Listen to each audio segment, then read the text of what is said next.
Liberty Utilities. Plus, Missouri farmers hope a bill in the House will provide affordable health care. And emergency teams in Joplin host a two-day event on community disaster preparation.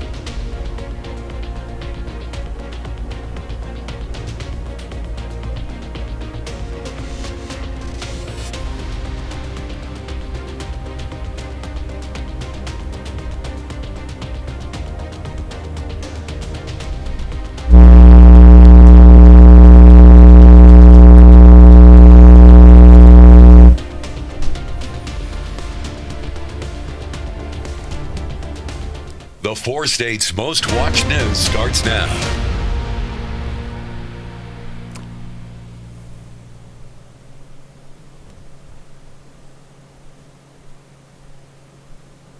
Missouri launches an investigation into Liberty Utilities operations in the state. This is KOIM News at 10. I'm Dow Quick. In a meeting today, the Missouri Public Service Commission voted 5-0 to launch an investigation into all Liberty Utility companies operating in Missouri.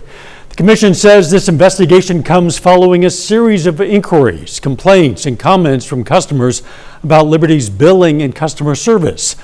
In August of last year, KOIM reported on billing issues in the 4 states. The commission says they've heard the concerns loud and clear. We want to make sure that everything that we can do to assist the customers, and also to make sure the company's doing the job that they're supposed to do, that we are taking the lead on that. So I appreciate this investigation and I support the order. In a statement to KOIM, Liberty Utilities says, quote, "We are actively working to address these concerns." They add, "We know we have work to do. We are fully committed to making necessary improvements." You can read their full statement on our website, KOIMnewsnow.com. Meteorologist Lindsay Gaffney joins us now with a first look at the weather. Well, temperatures tonight dropping down to the upper 30s. So overall, it is going to be a pretty nice night. Now, winds are pretty light. We did have some stronger wind gusts earlier today, and we're not quite through with that yet. We do have stronger winds moving into Friday as well, as these winds continue to shift out of the south. Now, overall, we've got a clear night ahead.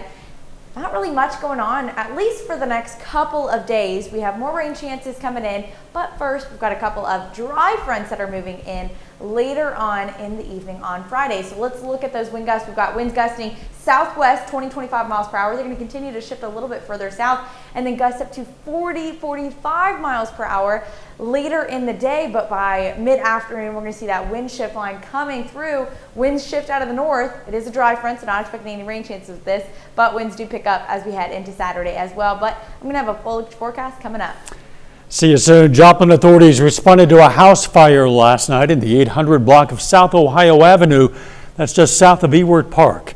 Firefighters were able to put out the flames quickly, but the fire had spread to the attic, and firefighters needed to rip out parts of the ceiling to gain access to the attic fire. No one was home. There are no reported injuries. A house fire from last week ultimately takes a life. The incident happened last Tuesday, the 18th, at a house on Spurgeon Road, south of Joplin. Emergency crews discovered a single-story home with visible smoke. Crews rescued the only occupant, who suffered severe burns. That person was transported to a local hospital where they died from their injuries today. Authorities say it turns out there was no danger to students today following a report of gunshots near a northeastern Oklahoma school. The Quapaw School District went into lockdown a little before noon today when an Amazon driver reported someone was shooting a gun behind the administration building. Investigators determined it was a person shooting target practice about 4 blocks south of school and that there was no threat to the district. But they did arrest a suspect requesting a charge of reckless endangerment with a firearm. An 18-year-old woman has now died from her injuries following a crash in Jasper County. That crash happened Monday morning on Missouri 171 near Carthage. Authorities say a car rear-ended a tractor trailer. The truck was traveling about 65 to 70 miles per hour. The car, they say, was traveling much faster. The woman driving that car was flown to Springfield with critical injuries. She has since died at the hospital. A Joplin man has died from injuries following a Sunday afternoon crash. That two-vehicle crash occurred on 23rd and Maiden Lane. A car turning left onto Maiden Lane struck a motorcycle in the outside lane. The driver of the motorcycle, Douglas Greer of Joplin, was taken to a local hospital. He has now passed away from his injuries. For Missouri farmers, finding affordable health care coverage can be a challenge. A bill in the House aims to help. Chris Bryant shows us one family's expensive plan and the need for more options. Brian Kagi owns Kagi Farms here in Missouri. Currently, his family of 5 and his mother are on a private insurance plan. The premiums for the Kagi family are $3,200 a month with a nearly $14,000 deductible. For Kagi and his family, they are optimistic that recent testimony in the Missouri House could lead to a more affordable option for their family. House Bill 366 would allow organizations like Missouri Farm Bureau to offer health coverage plans to their members. Under the bill, should it be passed, Kagi is hopeful the new health plan could save his family nearly 30% of what they currently pay. And I think that, the people of this state are smart enough to be able to decide if that's an option that works for them or if they need to look elsewhere. But another option would definitely be appreciated, and that's why I'm always a bit surprised at the pushback. Like we're not asking for government funds to cover this. It's just need the ability to offer another option. Similar bills have been presented to the General Assembly in the past. This year's bill, House Bill 366, completed public hearings this week. City employees gathered in the basement of Memorial Hall in Pittsburgh to participate in a health fair today.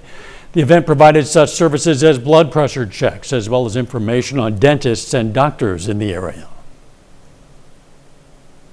Already had about 120 employees through the fair. We've got 30 vendors set up, 30 plus vendors set up, here to talk about all things health and wellness for them. The city says it provides events such as this as a benefit to employees' health and as a way to reduce health care costs. Salvation Army and the American Red Cross teamed up in Joplin for a special two-day event aimed at strengthening disaster response in the community. The event, called Love Beyond Times of Disaster, took place at the Salvation Army in Jasper Newton County office. Organizers invited and encouraged the public to the event.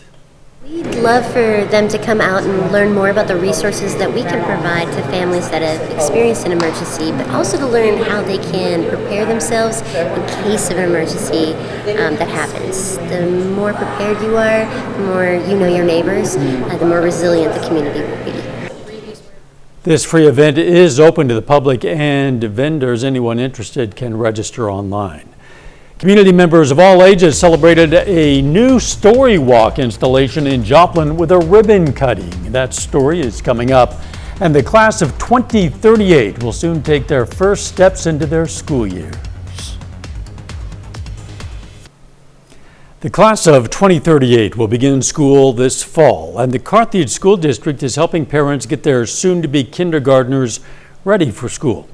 Anthony Saviello takes us to a program put on by the district to help parents and their children take those first steps. There are moments that come along when we are reminded that our children are growing up. Do you guys know each other?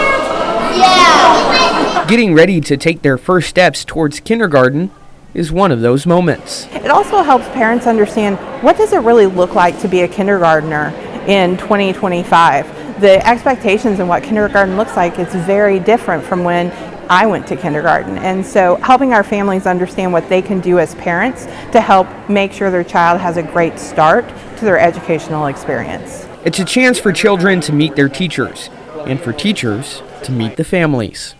As a teacher, I just really like making that connection with the families early. Like, we are able to meet them, they can put a face with our names, we can put a face with their names, and then we can start building that relationship, and we can start telling them like what we're going to do for their kids and how they can get them ready for kindergarten.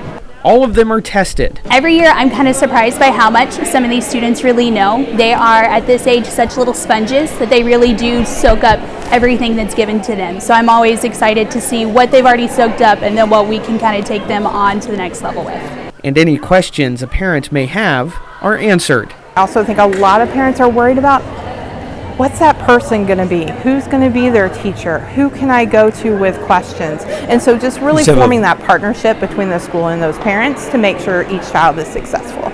Lastly, it's time for a photo before they begin their next journey in the classroom.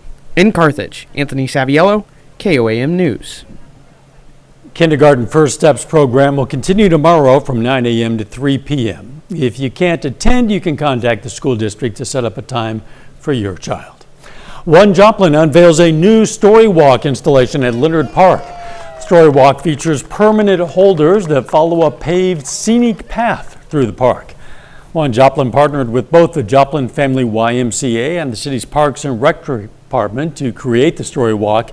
The first featured story is Run, Oscar, Run, a book that encourages readers to get moving. A little later, FFA students rolled into McDonald County High School on a different set of wheels. And we're going to have a look at your weekend forecast coming up right after this.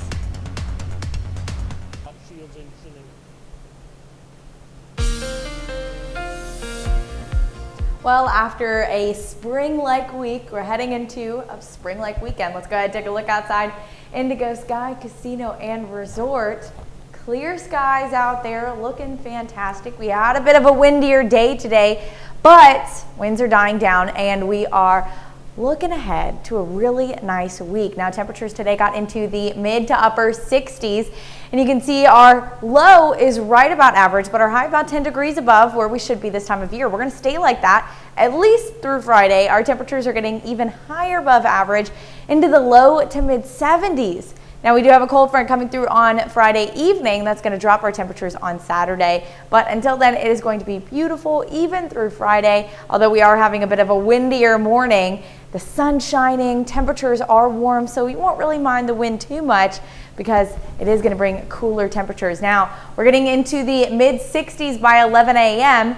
But let's take a look outside. Now we see winds starting to shift early afternoon. That's when we're sitting at our high for the day, mid to lower 70s in the area, a little bit cooler up in the northeast. Now you can see winds out of the north, and they are going to pick up as we head into Saturday as well, gusting up to 20-25 miles per hour. But I'm going to look at that in a moment.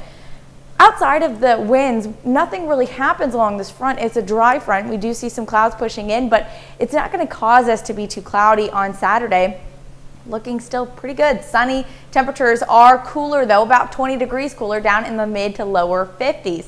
Now, like I said, nothing happens along the front outside of the wind. So we're going to see these winds pick up 40 miles per hour wind gusts out of the southwest. This is ahead of the front early in the morning on Friday, and then starting to die down by mid-afternoon. That front pushes through, and then by Friday evening, winds pick up out of the north, gusting 20-25 miles per hour. They stay like that all the way through Saturday morning, but even later into Saturday as well, midday on Saturday before dying down. Now, our next chance of rain isn't going to be until Sunday night. So we've got a couple of systems that we're watching. Our first system is the one that comes Sunday night. A little low pressure system starts to push through. It's just a little shortwave trough, kind of spews off, and it doesn't really cause a lot of issues for us, just some light showers, and this is going to be overnight Sunday and into Monday. You can see light showers. This is Monday 4:30 a.m. starting to push on out of here. Rest of your day Monday is going to be pretty cloudy. We're not going to see more rain chances kick off until Tuesday, and that's from our deep low pressure system that's pretty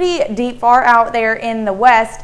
It starts to push in early Tuesday morning, and it actually brings a chance for some thunderstorms. Although most of the severe threat is going to be southeast of us, we are still likely going to see some thunderstorms, some lightning, but a limited severe threat outside of that. Now, temperatures are pretty warm on Tuesday, which kind of adds to our thunderstorm development. And then we've got a cooler day on Wednesday due to that storm passing, dropping temperatures down back to the upper 40s. Now we warm up again really quickly Thursday, 54, Friday, 58. So we're bouncing back into the 50s, which is closer to average after this system, the second half of the work week. The temp's looking pretty nice for a while anyway. Yeah, for the weekend. I'm loving it. You bet. Thanks, Lindsay. Hey, are you currently job hunting or dealing with a recent job loss? Well, several businesses in various industries are hiring right now all across the 4 states. Local experts tell us they're seeing more job openings right now than previously. There's lots of jobs open in the four-state market right now, so I would say that one of the heaviest jobs that we're looking for at the moment would be CNC machining. It has grown a lot just in the last year or so from a downturn in 2023. Ultrasounds and nursing, physical therapy. Shanks recommends reaching out to employment placement companies for help. Not only do they assist in the job search, but they can help with other things like brushing up on interview skills. Still ahead, 4 wrestlers from Miami High School head to the state tournament at Missouri Southern basketball hosts Central Missouri. John Dales has those stories and more coming up next in sports. It's the final. We've got college basketball action once again tonight in the 4 states as Missouri Southern plays its penultimate home games of the season. Missouri Southern women's basketball at home for the first time in nearly 3 weeks, playing host to Central Missouri. We pick it up late third quarter. Lions lead by 6. Reese Webb piloting the fast break. She finds Caitlin Honeycutt wide open for the easy 2. Early fourth quarter, UCM falls into a 15-point hole, but this 3 from Allie Clevenger cuts into that deficit. A couple minutes later, it's a 10-point game, and Grace Frazier, the freshman from Diamond, Missouri, gets fouled and the shot drops. She'd convert the 3-point play at the free throw line. Then it's Honeycutt's turn to get back in on the action. She drains a 3 from the top of the key. The two of them would help push the Lions across the finish line tonight.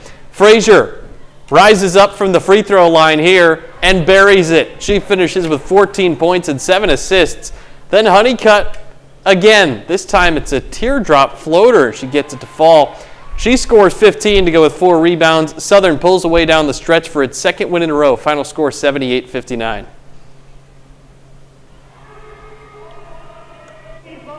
Now to the men's game. Lions hoping to snap a 3-game losing streak, and the visitors from Central Missouri, they've lost 2 in a row.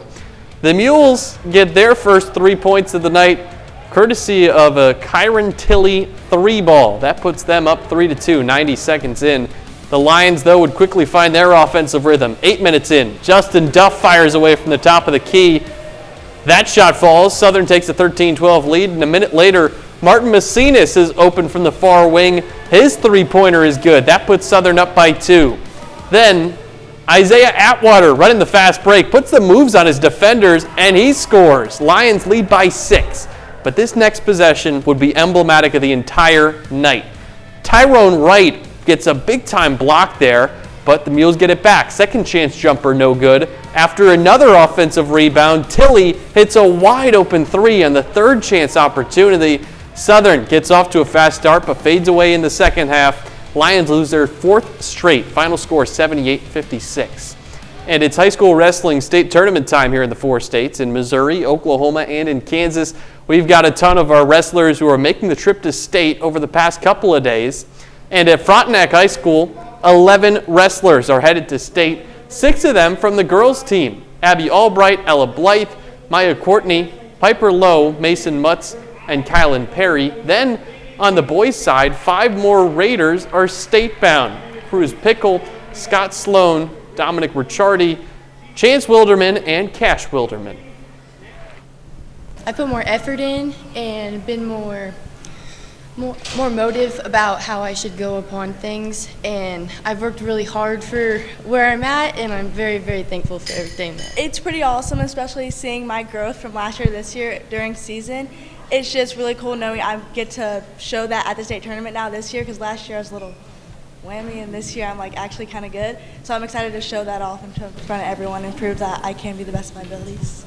I did a lot of stuff over the summer with like SEK Elite program with LC, and then he had some stuff in the summer after weights and football. Went and did that.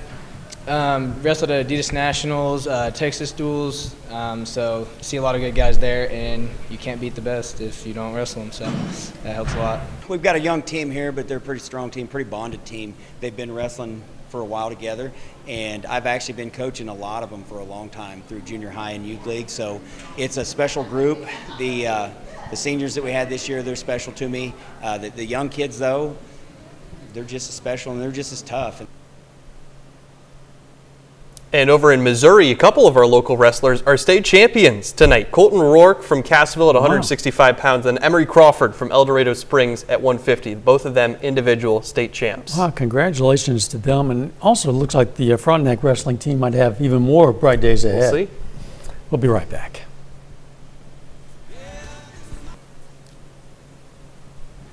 Remember back when you were in high school and you used to drive one of these to school?